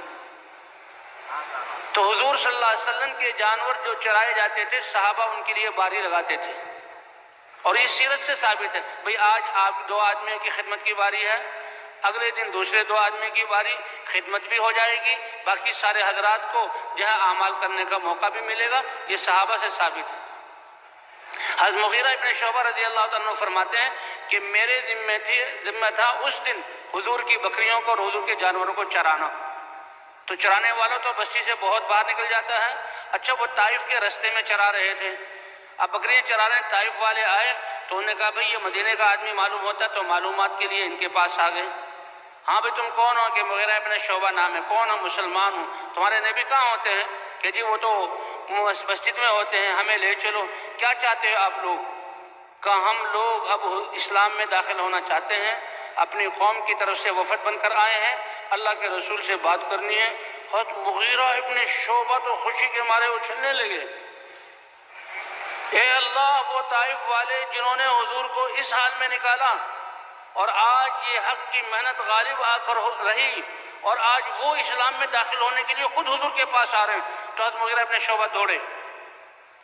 یہ اللہ کی طرف سے تکوینی صورت ہے۔ حضرت ابو بکر ملے، اے مغیرہ ابن شعبہ، ایسے اچھلتے ہوئے اور خوشی میں کہاں جا رہے ہو؟ کہا حضور کے پاس جا رہا ہوں۔ کیا کون سی خبر تمہیں ملی ہے؟ کہا اے ابو بکر، طائف والوں کا وفد آیا ہے، اور وہ آج حضور کی خدمت میں خود حاضر ہو کر اپنے اسلام کے بارے میں حضور سے بات کرنا چاہتے ہیں۔ حضرت ابو بکر بھی خوش ہوئے اور کہا اے مغیرہ، اگر یہ سعادت تم مجھے دے دو کہ یہ خبر جو میں حضور کو پہنچے گی، اللہ کا رسول کتنا خوش ہوگا، اور اگر تم مجھے یہ موقع دے دو میں اللہ کے رسول کو بتاؤں۔ حضرت مغیرہ ابن شعبہ نے ابو بکر کی قربانیاں اور حضور سے قرب اور ان کا درجہ سامنے، اے ابو بکر، میں خوشی سے اجازت دیتا ہوں، آپ بھی اللہ کے رسول کو جا کر کہیں۔ اور ابو بکر خوشی میں گئے، اے اللہ کے رسول، آج اللہ طائف والوں کو لا رہا ہے اور وہ آپ سے اسلام میں داخل ہونے کے بارے میں بات کرنا چاہتے ہیں۔ بھئی یہ ہے اس دعوت کا اثر، ایسے ایسے لوگوں کو ہدایت ملے گی۔ لوگوں نے کہا کہ اگر تم یہ سنو کہ خطاب کا گدھا حضور کی بات مان گیا، اسلام لے آیا ہے، وہ گدھا ہے تو مان لو، لیکن عمر ابن خطاب اگر مسلمان ہو گیا اس کو نہ مانو، کیونکہ یہ ممکن ہی نہیں ہے۔ لیکن اللہ نے ان کے دل کو بھی بدل دیا، اور کیسے وہ حضور صلی اللہ علیہ وسلم کے صحابی اور خلیفہ ثانی بنے۔ اور اللہ کے رسول نے فرمایا اگر میرے بعد کوئی نبی ہوتا تو وہ عمر ہوتا۔ حضرت ابوبکر صدیق حضور کے پاس آئے، اے اللہ کے رسول، حضور صلی اللہ علیہ وسلم بڑے خوش ہوئے اور اپنی مسجد نبوی میں ان کے لیے خیمہ لگوایا، اور آپ صلی اللہ علیہ وسلم وہ آئے اور آپ صلی اللہ علیہ وسلم سے بات کی۔ غالباً حضرت خالد صحابی کا نام ہے، وہ بیچ میں واسطہ بنے۔ اچھا، حضور نے ان کو بٹھایا اور بٹھا کر کیا چاہتے ہو؟ کہ ہم اسلام میں داخل ہونا چاہتے ہیں، کہ لیکن ہماری کچھ شرطیں ہیں۔ کیا؟ ایک تو ہم بت پرستی نہیں چھوڑیں گے، اور دوسرے ہمیں بلا کر آپ جہاد کے لیے مت بھیجنا، اور ایک ہم سے زکوٰۃ اور عشر وصول نہیں کرنا، اور ایک نماز نہیں پڑھو گے۔ تو حضور نے فرمایا بھی کلمہ تو پڑھو گے؟ جی ہاں۔ کہا کلمہ پڑھ رہے ہو تو اس دین میں کوئی خیر نہیں جس میں نماز نہ ہو۔ اللہ اکبر! آج کتنے مسلمان نماز نہیں پڑھ رہے ہیں، اور اللہ کے رسول ان سے کہہ رہے ہیں نماز تو پڑھنی پڑے گی۔ کہا یہ جو تم جھکتے ہو اور جو ہے سب نیچے رکھ لیتے ہو، یہ ہم سے نہیں ہوگا۔ کہا نہیں، یہ کرنا پڑے گا۔ لا خیر فی دین لا صلاۃ فی، اس دین میں کوئی خیر ہی نہیں ہے جس میں نماز نہ ہو۔ کہا اچھا، ہم نماز کو مان لیتے ہیں، نماز کو مان لیتے ہیں، لیکن جہاد کے لیے جمع نہ کیا جائے، اور ہمارے زکوٰۃ کے لیے ہمارے پاس کوئی آدمی نہ بھیجا جائے عشر کے لیے۔ اللہ کے رسول نے ان کو قبول کر لیا اور فرمایا انشاءاللہ یہ ایمان لے آئے اور یہ جو ہے نماز پر آ گئے تو خود ہی یہ زکوٰۃ دیں گے اور خود ہی اللہ کے راستے میں نکلیں گے۔ محمد بن قاسم کہ جن کے ذریعے سے اس بر صغیر میں اور سندھ کو اسلام کا دروازہ کہا جاتا ہے، اسلام پہنچا، وہ انہی طائف والوں کی اولاد ہیں۔ محمد بن قاسم الثقفی، اور طائف والے لوگ بنو ثقیف تھے۔ اچھا، اسی وقت کتنی احتیاط کہ اللہ کے رسول نے مسجد میں ٹھہرایا، مسجد میں بات چیت ہو رہی ہے، اور پھر اللہ کے رسول نے ان کے لیے کھانا بنوایا اور کھانا بھیجتے حضرت خالد کے ہاتھ، اور وہ کہتے اے طائف والوں، یہ کھانا آیا ہے اللہ کے رسول کی طرف سے۔ ابھی وہ اسلام میں داخل نہیں ہوئے تو اس سے پہلے کی بات، تو کھانا آیا، کھانا کھاؤ۔ وہ کہتے نہیں، ہم نہیں کھائیں گے۔ ان کے دل میں ڈر کہ کس میں کوئی زہر نہ ملا۔ اے خالد، پہلے تم کھاؤ۔ پہلے خالد کھاتا تھا، اور جب کھا لیا ان کو اطمینان ہوتا تھا ان میں کوئی، پھر وہ کھاتے تھے۔ لیکن پھر کلمہ پڑھا، کلمہ پڑھ کر نمازوں پر آئے، نمازوں کے بعد زکوٰۃ دینے والے بھی بنے، اور زکوٰۃ دینے والے وہ جہاد میں بھی نکلے، اور کتنے علاقوں میں اللہ نے طائف والوں کو ذریعہ بنایا اسلام کے تک پہنچنے کا۔ تو بھئی مساجد، یہ مسلمانوں کو مسجدوں کی طرف لانا، اس لیے 100% ملاقاتیں کرنے کی ضرورت ہے، اور مسلمانوں سے بات کرنا، نقد جماعت نکالنے کی نیت کرنا، اور مسجد کو اعمال سے آباد کرنا، اور اپنے ساتھیوں پر بھی محنت کرنا۔ اس طرح بھائی ہم نے پھرنا ہے۔ نقد جماعت جو تیار ہو تو اس کو نکلنے والوں کی جیسی نیت اور محنت ہوگی، اللہ ان کی نیتوں اور عزم کو وجود عطا فرمائیں گے۔ یہ نکلنے والے بستیوں میں داخل ہونے سے پہلے نیت کریں، نقد جماعتیں نکالنی ہے، اور جہاں پر جہاں جب اب مسجد میں بھی کام جمانا ہے اور ہر ایک سے ملاقات کرنی ہے، اس کے لیے بھی مسجد میں ایک دن میں سارے کام ہو جائیں تو ٹھیک ہے، اور اگر ایک دن میں نہ ہو تو دوسرے دن جو ہے وہ وہاں ٹھہرا جائے، ورنہ 3 دن ٹھہر کر 3 دن میں اگر امید ہو کہ بھی ایک دن اور زیادہ کریں تو جماعت نکل جائے گی، چوتھا دن بھی، ورنہ پھر اگلی بستی میں چلے جائیں۔ تو اس طرح ہمارا گشتیں کرنا بھی ہو، مسجد میں تعلیم کرنا بھی ہو، 6 نمبروں کا مذاکرہ بھی ہو۔ اب ظہر کی نماز کے بعد بھی ایک اعلان ہو جائے، بھائیو اللہ نے کامیابی دین میں رکھی ہے، جماعت آئی ہوئی ہے، ابھی مختصر سی بات ہوگی، پھر ان کو ترغیب دی جائے۔ اور یہ پہلا تعارف ہے کہ جو ہے وہ اعلان کے ذریعے اپنی دعوت کو دینا، اس لیے اعلان کرنے والا مضبوط ہونا چاہیے۔ اور بھئی اگر ترغیب دینے کے بعد گشتیں دوبارہ روانہ ہو جائیں، پھر اگر وقت ہو تو پھر 2 ساتھیوں کے ذریعے ہمارے اپنے اعمال کا مذاکرہ کریں، کوئی وقت ہمارا ضائع نہ ہو۔ جو ہمارے اعمال کے آداب ہیں، عمومی گشت کیسے کرنا ہے، خصوصی گشت کے آداب کیا ہیں، خدمت کے آداب کیا ہیں، اور جو ہے بیان کے عمومی بیان کے آداب کیا ہیں، 6 نمبر کیا ہیں، ان کا تو اجتماعی مذاکرہ ہو۔ اور بھائی کھانے کے، پینے کے اور جو سونے کے آداب، یہ 2 ساتھی ہو کر، یا نماز کے آداب 2 ساتھی ہو کر یہ بھی سیکھنا سکھانا کیا جائے۔ اور بھائی سب سے اہم ہمارا عمومی گشت ہے، وہ جب پھرے ہم لوگ 2 کا گشت ہوا وہ بھی، اور اب ایک جماعت کی صورت میں عمومی گشت کے لیے نکلنا یہ بھی بہت ضروری ہے۔ اس کے لیے جو ہے عصر کے بعد کا وقت، یہ عمومی گشت کا وقت وہ ہے کہ جس میں لوگ اپنے کاموں سے اپنے گھروں میں آ جائیں مسجد کے آس پاس، تو اس کے لیے ایسا وقت مقرر کیا جائے، اس گشت کے لیے پہلے سے مشورہ ہو جائے، جی ہاں اعمال کے لیے مشورہ ہو، بیان کس کا ہو، متکلم کون بنے گا، اور جو ہے تشکیل میں کون ہوگا۔ تو گشت کے عمومی گشت کے لیے جماعت بنی جائے، 5-6 ساتھی ہوں، 2 ساتھیوں کو مسجد میں یا 1 ساتھی کو ذکر کے لیے بٹھا دیا جائے، 1-2 کو استقبال میں لگا دیا جائے، اور باقی جماعت اللہ کے راستے میں جہاں بستی میں پھرے۔ پرانے ساتھیوں کو لے لیا جائے رہبر کے طور پر، 1 یا 2 ساتھی، لیکن جو رہبر ہو وہ بھی سنجیدہ ہو۔ یہ اللہ کا پیغام کہتے جیسے باہر کے ماحول سے لا کر مسجد کے ماحول میں دعوت دیں تو ان کو وہ اثر انداز ہوگی، وہ بات کو قبول کریں گے۔ اور گشت میں اب ایک ماحول بنا کر جماعت ذکر کرتے ہوئے، نظروں کی حفاظت کرتے ہوئے ایک سے مل رہی ہے، تو اس لیے جماعت جو ہے وہ عصر کے بعد جماعت کو بھیجا جائے، بڑے سنجیدہ ساتھی ہوں، متکلم ہے جو بات کرے گا، بستی کا رہبر وہ ساتھیوں سے ملائے گا، ذمہ دار ساتھیوں کو جوڑ کر چلیں گے۔ اور مختصر سے آداب بیان، آج کل تو عصر مغرب میں وقت بھی تھوڑا ہوتا ہے، تو مختصر سے آداب بیان کر کے جماعت کی تشکیل کر دی جائے، اور جماعت اگر گھر ہیں تو ایک گھر پر ملاقات کریں، دکانیں ہیں تو دکانوں پر ملاقات کریں۔ اب جب یہ جماعت دعا ہو جائے، خصوصی ملاقاتوں میں، انفرادی ملاقاتوں میں بھی نکلنے سے پہلے دعا، اور بھائی عمومی گشت میں بھی دعا کو بہت لازم پکڑیں۔ اور اگر آپ خصوصی ملاقاتوں میں 2 رکعت نفل پڑھ سکتے ہو، دعا مانگ سکتے ہو، تو انفرادی دعا بھی مانگی جائے، اور پھر جہاں عمومی گشت میں اجتماعی دعا مانگ کر اور باہر نکل کر 2-3 ساتھی دعا مانگ کر چلیں، ایک مسلمان سے ملیں اور اس کو نقد مسجد میں لانے کی جو ہے ترغیب دیں، اور مسجد میں لے کر آئیں، اور بہت ہی زیادہ کوئی عذر ہو تو بتا دیں کہ جی مغرب کی نماز میں آ جائیں۔ اس طرح ہم نے گشت کرنا ہے۔ جب نماز میں اتنا وقت رہ جائے کہ ساتھی اگر کسی کو وضو کی ضرورت ہے وہ وضو کر کے جو ہے جماعت میں شامل ہو سکتا ہے، تو اتنا دیر پہلے بھائی گشت پورا ہو گیا، اب اتنا بڑا عمل تھا، تو حقیقی طور پر ندامت اور اللہ سے معافی مانگتے ہوئے ہم واپس آ جائیں۔ اور بھائی مغرب کے بعد بیان ہو، بیان کے بعد کے لیے بھی اعلان ہو، اور جو ساتھی بیان کے لیے مقرر ہو وہ مضبوط ساتھی ہو، صحیح طرح بات کر سکتا ہو، اور بیان اتنی دیر کیا جائے جتنا مجمع میں استعداد ہے، اور پھر تشکیل کو بھی وقت دیا جائے۔ ہمارے سارے دن کی جو محنت، جیسی ہماری دن کی محنت ہوگی ویسے ہی پھر جو ہے شام کے بیان میں ہم اللہ کے راستے میں نکلنے کے لیے جماعت ملے گی۔ تشکیل والا کھڑا ہو جائے، وہ نام لکھے، بیان ختم ہونے کے بعد تھوڑی دیر کے لیے ساتھی اللہ کی طرف متوجہ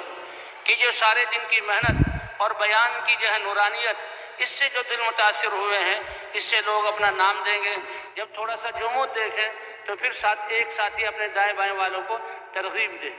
اور بھئی جماعت تیار ہو جائے تو اس کو الگ کر کے رات ہی کو ان کے بسترے منگا لیے جائیں تاکہ صبح صبح اللہ کے راستے میں ان کو روانہ کیا جائے۔ تو بھئی کریں گے نا ایسا انشاءاللہ؟ اور بھئی